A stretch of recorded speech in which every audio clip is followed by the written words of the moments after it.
Hello student, science class fifth chapter 8 part 4 आज ये video है, इसको पढ़िएगा।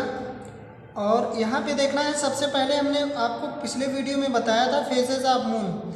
मून जो है कभी हमको छोटा दिखाई देता है, कभी बड़ा दिखाई देता है, तो इसी को हम कहते हैं फेजेस ऑफ मून। यानी मून की जो अवस्थाएं हैं कभी छोटी होती है कभी बड़ी होती हैं, तो यही हमको पढ़ना है।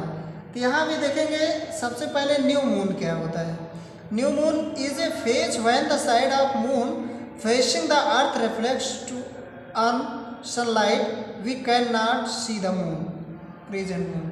कहने का मतलब वह होता है कि न्यू मून वह होता है कि जब पूरी तरीके से सन की लाइट अर्थ पे नहीं रिफ्लेक्ट हो पाती, ठीक है, तो वही कहलाता है, साइड से रिफ्लेक्ट होती है, उसी को हम कहते हैं न्यू मून कहते हैं। न्यू मून इस तरीके से होता है, बहुत छोटा सा दिखाई देता है न्यू मून, ठीक है, यही न्यू मून होता है। फिर उसके बाद हाफ मून की बात आती है। हाफ मून, हाफ मून में क्या होता है, when A small portion of moon can be scene. Half moon when the moon is A 90 degree angle, when moon is 90 degree angle. यहाँ पे देखेंगे ये अर्थ है, अर्थ से यहाँ पे देखेंगे, यहाँ पे ऐसे हमको आधा चंद्रमा दिखाई देता है, आधा, ठीक है, हाफ दिखाई देता है, इसे ही हम कहते हैं हाफ मून, इसे ही हम कहते हैं हाफ मून। क्योंकि सन की जो लाइट है यहाँ से सीधे, यहाँ से जब यहाँ सन है, यहाँ से सीधे कि पूरा का पूरा ये रिफ्लेक्ट नहीं हो पाता, यहाँ से इतना ही रिफ्लेक्ट हो पाता है, ठीक है, पूरा नहीं रिफ्लेक्ट होता। अगर पूरा रिफ्लेक्ट होता तो यहाँ से सीधे पूरा यहाँ भी दिखाई देता, ठीक है। तो आया समझ में, हाफ मून किसे कहते हैं। फिर उसके बाद देखते हैं फुल मून क्या होता है। फुल मून वह होता है ऐसा मून जब पूरी तरीके से हमको फुल दिखाई देता है, पूरा दिखाई देता है। जैसे यहाँ पे देखिए अर्थ है और यहाँ पे है सन, ठीक है, यहाँ पे अर्थ है सन, जब यहाँ पे इसकी लाइट सीधे पड़ेगी, यहाँ से सीधे, ये मून है, ठीक है, ये मून है और ये सन है। सन से जब लाइट यहाँ पे मून पे जाएगी, मून से ये रिफ्लेक्ट होकर के सीधे अर्थ पे पहुँचेगी और पूरा का पूरा हमारा ये मून जो है दिखाई देगा, पूरा का पूरा मून हमको दिखाई देगा। इसी को कहते हैं फुल मून। क्या कहते हैं इसको? Full moon. तो स्टूडेंट्स आप इसको पूरी तरीके से पढ़िएगा अच्छे तरीके से। और ये देखते हैं, मून में देखेंगे, मून जो होता है ये नेचुरल सैटेलाइट होता है। हमने आपको बताया था पिछले वीडियो में, ये नेचुरल सैटेलाइट होता है। नेचुरल सैटेलाइट वो होता है ऐसा ऑब्जेक्ट जो कोई भी अर्थ के अराउंड घूमे, उसे हम कहते हैं सैटेलाइट। तो ये नेचुरल सैटेलाइट हमारा है, ये मून है। तो वास्तव में मून ये रिवॉल्व करता है किसके अराउंड? अर्थ के अराउंड ये मूव करता है। लगभग 27.3 डेज का समय लगता है इसको अर्थ का एक सर्किल बनाने में, एक चक्कर लगाने में, है कि नहीं। फिर उसके बाद उतना ही समय 27.3 डेज, इतना ही समय लगता है कि ये अपने एक एक्सिस पे ये घूमने में 27.3 डेज का समय लेता है। यानी ये स्पिन करने में भी उतना समय लेता है और रिवोल्यूशन करने में भी उतना समय लेता है। यानी स्पिन की मूवमेंट और रिवोल्यूशन की मूवमेंट दोनों बराबर होती है मून में। अब नेक्स्ट टॉपिक है, इसमें पढ़ेंगे इक्लिप्स क्या है। इक्लिप्स होता क्या है? An eclipse occur when an object in space block the view of another object such that it can be seen partially or completely. There are 2 type of eclipse. कहने का मतलब है कि इक्लिप्स जो होता है कि जो कभी कभी ऐसा होता है कि हमारे पास जो मून है, वो मून जो है उस पर मून जो है ये सन की लाइट को रिफ्लेक्ट करने का काम करता है, ठीक है। रिफ्लेक्ट करके कहाँ भेजता है? अर्थ के पास भेजता है सन की लाइट को। तो ये कभी कभी ये रिफ्लेक्ट ना करता है, ये नहीं करता है। क्यों नहीं करता है? क्योंकि इसके कुछ फेजेस होते हैं जिसमें ये जो है पूरी तरीके से सन की लाइट जो है मून से होती हुई अर्थ पे नहीं आ पाती, ठीक है।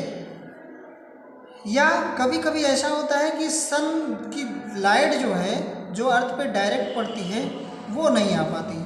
तो यहाँ पे दो स्टेजेस बन रही हैं, ये कि रिफ्लेक्शन वाली और ये डायरेक्टली रेडिएशन वाली। तो ये दो स्टेप्स बन रहे हैं।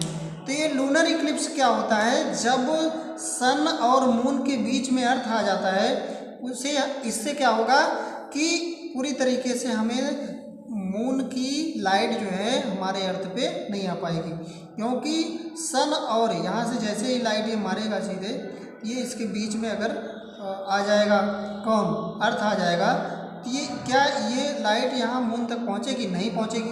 जब नहीं पहुँचेगी तो क्या ये रिफ्लेक्ट होगी? नहीं होगी। समझ में आया कि नहीं? लूनर इक्लिप्स जो होता है वो सन और मून के बीच में अगर अर्थ आ जाती है तब हो जाता है, ऐसी इंसिडेंट होती है। फिर इसमें देखेंगे सोलर इक्लिप्स क्या होता है कि जब सन और अर्थ के बीच में मून आ जाता है। जब मून आ जाता है तो क्या होता है कि सन का जो रेडिएशन हो रहा है, ये रेडिएशन होता है, ये इस रेडिएशन की जो लाइट है ये मून के ऊपर चली जाती है, मून पर चली जाती है और ये सीधे सीधे अर्थ पर जाने शुरू होती है। तो इसीलिए यहाँ पे पूरा डार्कनेस हो जाता है, अंधेरा हो जाता है। ठीक है, तो सोलर इक्लिप्स। और यहाँ पे देखेंगे जो लूनर इक्लिप्स होता है ये नाइट के समय होता है, ये नाइट के समय यानी मून जब निकलता है तभी इसके समय होता है। फिर सोलर इक्लिप्स क्या होता है, ये डे के समय होता है। तो ठीक समझ में आया स्टूडेंट? फिर इसके बाद देखते हैं, तो यही होता है कि अगर मान लीजिए पूरी तरीके से अगर यहाँ पे पूरा मून नहीं दिखाई दे रहा है, मून नहीं दिखाई दे रहा है तो इसका मतलब है इसे हम कहेंगे पार्शियली लूनर इक्लिप्स कहेंगे। लूनर इक्लिप्स क्या होता है? पार्शियली मतलब इसका थोड़ा सा हिस्सा हमको नहीं दिखाई दे रहा है, ये हो जाएगा। ठीक है, फिर उसके बाद देखेंगे सोलर इक्लिप्स में क्या होगा। फिर उसके बाद देखेंगे पूरी तरीके से अगर ये पूरा पार्ट हमको नहीं दिखाई दे रहा है पूरा मून, तो इसे कहेंगे टोटली लूनर इक्लिप्स इसको कहते हैं। ठीक, अब उसके बाद देखते हैं अगर यहाँ पे सन जो सोलर इक्लिप्स होता है उसमें भी पार्शियली होता है। कहने का मतलब है जब यहाँ पे सन का थोड़ा सा हिस्सा हमको नहीं दिखाई देता तो उसे हम कहते हैं पार्शियली सोलर इक्लिप्स। ठीक उसी प्रकार से जब ये पूरा का पूरा सन हमको नहीं दिखाई देता तो उसे कहते हैं टोटली सोलर इक्लिप्स उसको कहते हैं। ठीक है, इस टाइप से होता है, आपको समझ में आया होगा। अब लास्ट टॉपिक है, तो लास्ट टॉपिक है आर्टिफिशियल सैटेलाइट। आर्टिफिशियल सैटेलाइट क्या होता है? सैटेलाइट हमने बताया कोई भी ऑब्जेक्ट जो अर्थ के अराउंड मूव करता है, कोई भी ऑब्जेक्ट जो अर्थ के अराउंड मूव करता है उसे हम सैटेलाइट कहते हैं। तो सैटेलाइट में इसमें देखेंगे क्या ये आर्टिफिशियल सैटेलाइट भी होते हैं, नेचुरल सैटेलाइट हमने बताया था। सैटेलाइट दो टाइप के होते हैं, नेचुरल होता है फिर उसके बाद आर्टिफिशियल होता है। आर्टिफिशियल क्या होता है? जिसे ह्यूमन बीइंग बनाता है उसे हम आर्टिफिशियल सैटेलाइट कहते हैं। नेचुरल जैसे मून होता है, और यहाँ पे देखेंगे आर्टिफिशियल जैसे आर्यभट्ट हो गया, आर्यभट्ट इसको पढ़ना है हमको, यही आर्टिफिशियल सैटेलाइट पढ़ना है। तो आर्टिफिशियल सैटेलाइट क्या होता है? The moon is natural satellite of earth. Man has developed scientific machines that are sent to space to orbit planets like our earth. कहने का मतलब जितने भी प्लैनेट हैं उनके अराउंड अगर कोई ऑब्जेक्ट मूव कर रहा है तो वो क्या हो जाएगा? सैटेलाइट हो जाएगा। ठीक है, तो यहाँ पे देखेंगे आर्टिफिशियल सैटेलाइट की बात हो रही है। द फर्स्ट आर्टिफिशियल सैटेलाइट जो स्पुतनिक था, उसका नाम था स्पुतनिक था। ये जो है ये सोवियत यूनियन के द्वारा छोड़ा गया था सबसे पहले। ठीक है, स्पुतनिक ये था, स्पुतनिक फर्स्ट इसका नाम दिया जाएगा। ये सोवियत यूनियन के द्वारा छोड़ा गया था। कब छोड़ा गया था? 1957 में सोवियत यूनियन जो रसिया है वहाँ से छोड़ा गया। फिर उसके बाद आती है इंडिया का सबसे पहला सैटेलाइट कौन छोड़ा गया? इंडिया का सबसे पहला सैटेलाइट जो है आर्यभट्ट है। ये इंडिया का फर्स्ट सैटेलाइट है, ये छोड़ा गया था। ठीक है, फिर उसके बाद और ये जो है फिर उसके बाद चंद्रयान छोड़ा गया इंडिया का, चंद्रयान छोड़ा गया, चंद्रयान फर्स्ट करके छोड़ा गया, और ये 2008 में छोड़ा गया था सबसे पहले, ठीक, ये छोड़ा गया था। फिर उसके बाद बहुत सारे सैटेलाइट हैं, जैसे इनसैट है, जीसैट है, और जीसैट 15 है, ये सारे सैटेलाइट हैं। और ये सारे सैटेलाइट जो है 11 नवंबर 2015 को छोड़ा गया था, 2015 को छोड़ा गया था ये सैटेलाइट। तो बहुत सारे आर्टिफिशियल सैटेलाइट यहाँ से भारत से भी छोड़े गए और दूसरे कंट्री से भी छोड़े गए।